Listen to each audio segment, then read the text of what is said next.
गुरुर्ब्रह्मा गुरुर्विष्णु गुरुर्देव महेश्वरा गुरुर्साक्षात् परब्रह्म तस्मै श्री गुरुवे नमः।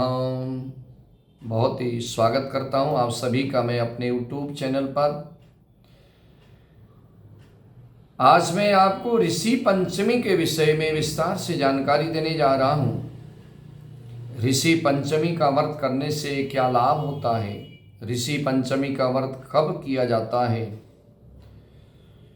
ऋषि पंचमी क्यों मनाई जाती हैं, विस्तार से मैं आपको जानकारी दूंगा। सरलता से समझने के लिए वीडियो को अंत तक जरूर देखना। मेरे चैनल पर अगर आप नए हैं तो मेरे चैनल को सब्सक्राइब जरूर करना, लाइक शेयर कमेंट करना। ऋषि पंचमी का व्रत सप्त ऋषियों को समर्पित होता है। जीवन में जाने अनजाने में जो भी कोई गलती हो जाए, महिलाओं के द्वारा, माताओं के द्वारा दोष हो जाए तो उस दोष की निवृत्ति के लिए, पाप की निवृत्ति के लिए ऋषि पंचमी का व्रत करने का विधान है। 2025 में ऋषि पंचमी का व्रत किस दिन है? 28 अगस्त 2025 गुरुवार के दिन ऋषि पंचमी का व्रत करें। ऋषि पंचमी का व्रत भाद्रपद शुक्ल पक्ष की जो पंचमी तिथि होती है उस दिन किया जाता है। जीवन में जाने अनजाने में जो भी पाप हो जाते हैं उन पापों की मुक्ति के लिए, सुख समृद्धि के लिए, सुख शांति के लिए इस व्रत को किया जाता है। ये व्रत महिलाओं के लिए है, माताएं बहनें इस व्रत को करती हैं, क्योंकि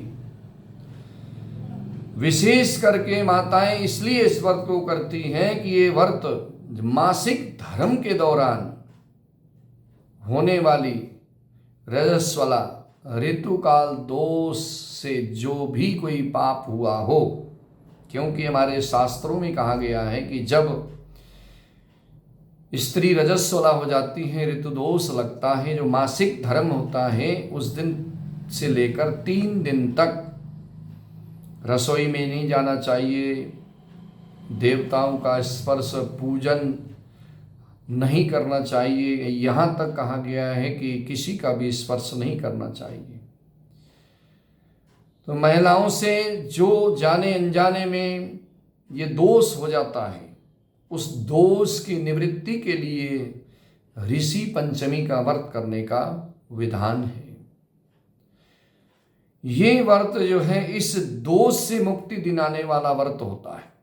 इस दिन हो सके तो गंगा में जाके स्नान करें, नहीं तो कुआं तालाब में जाकर के स्नान करें, नहीं तो अपने घर पर ही शरीर में मिट्टी लगा करके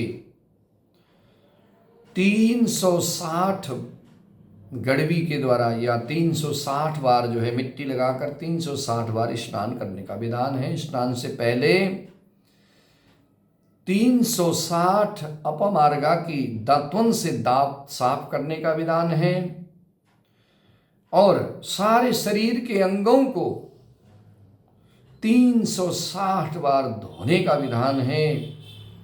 बड़ा ही पुण्य को देने वाला ये व्रत। अगर आप इतना कुछ नहीं कर सकते तो सूक्ष्म में आपसे जितना हो सकता है उस दिन करें। उस दिन सूक्ष्म में जैसे भी आपका शरीर अलाउ करे आप कर सकते हैं, व्रत करें।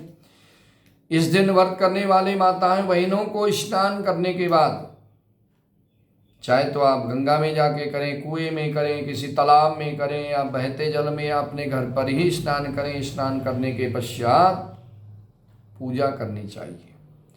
मध्याह्न काल में पूजा करने का विधान है।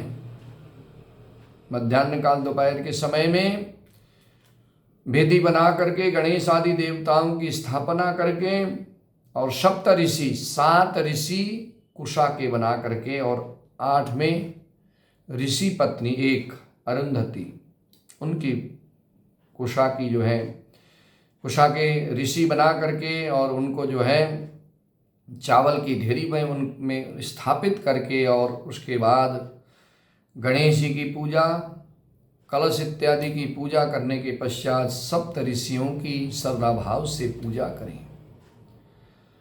सप्तऋषियों की पत्र पुष्प नैवेद्य फल फूल आदि इत्यादि अर्पण करके पूजा करने के बाद साथ में ऋषि पत्नी की भी पूजा करें और ऋषि पत्नी को श्रृंगार का द्रव्य चढ़ाएं।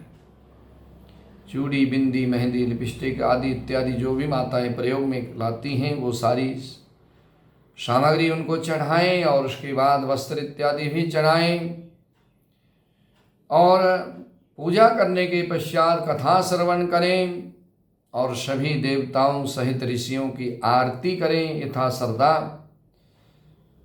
ब्राह्मण को दान करें, क्षमा प्रार्थना करें कि श्रद्धा भाव से जो भी हमसे बन पड़ा हमने किया, कोई गलती रह गई हो तो प्रभु क्षमा करना। मंत्रहीनम क्रियाहीनम भक्तिहीनम सुरेश्वर यत्पूजितम मया देव परिपूर्णम तदस्तु में। मंत्र अगर नहीं भी आता है तो हाथ जोड़ करके विनती करना, क्षमा प्रार्थना करना, भगवान स्वीकार कर लेते हैं।